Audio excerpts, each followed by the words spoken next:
9, we've covered every type of story from the serious to the silly. 46 years ago this month, a performance at an Oologah High School talent show got 4 students paddled. It also left a teacher upset and a superintendent shaking his head. Rex Doherty filed this report about the fallout. The talent show was held in the small town's brand new auditorium built with all the property tax revenue Oologah collects from Public Services generating station there. Sophomore Vance Derrickson and 3 of his friends decided to liven up the usual fare of songs, baton twirling, and piano solos with an imitation of the hard rock group Kiss. Explosive rock group might be a better word. The group's concerts are noted for loud music accompanied by fireworks and smoke bombs. Neither Vance nor any of his friends knew anything about playing a guitar, though. In fact, most of them prefer football and rodeo bull riding to yodeling along with a git fiddle. None of them had ever seen a Kiss concert. But a young girl who'd seen the controversial group in Tulsa promised to help out with the makeup and add choreography to a tape recording of the group's music. These are snapshots a friend took of the students. The teacher gave the go-ahead, and on May 4th, 4 young Oologah rodeoers were transformed into the ghoulish terrors of the stage, idolized by so many teeny boppers.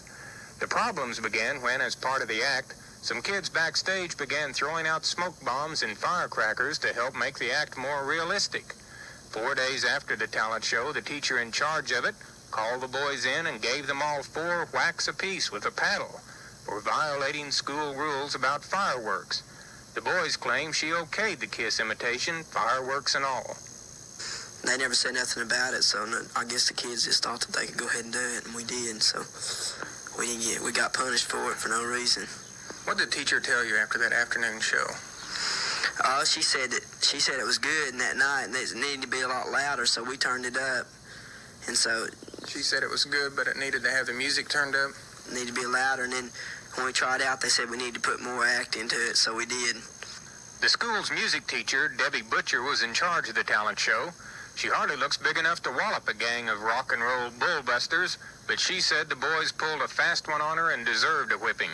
Oh, they just had 1 or 2 fireworks that went off when they came on stage, and when I told the principal that I had no idea they were going to use that, he said, well, it wouldn't have been so bad if they'd had it out in the middle instead of by the curtains. Now, that was 1 or 2 fireworks, not a 4th of July celebration that came early as happened that night on our new auditorium.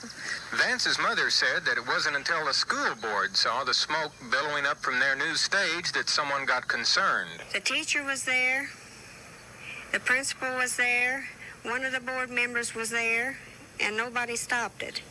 And then about 4 days later, each one of them was brought in and given a whipping. And we feel that this is unjust. We tried to interview School Superintendent Dr. Lonnie Parrish, but he had no comment on the matter. Parents had brought the issue up at the last school board meeting, demanding an apology from the music teacher. The board, however, backed the teacher up and refused the demand.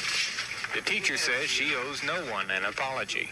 So the parents of the paddled boys are mad, and they say they'll get an apology even if they have to hire a lawyer. The school superintendent is mad about all the publicity. The teacher thinks the whole situation is ridiculous. And that leaves the students in the middle, and a little confused.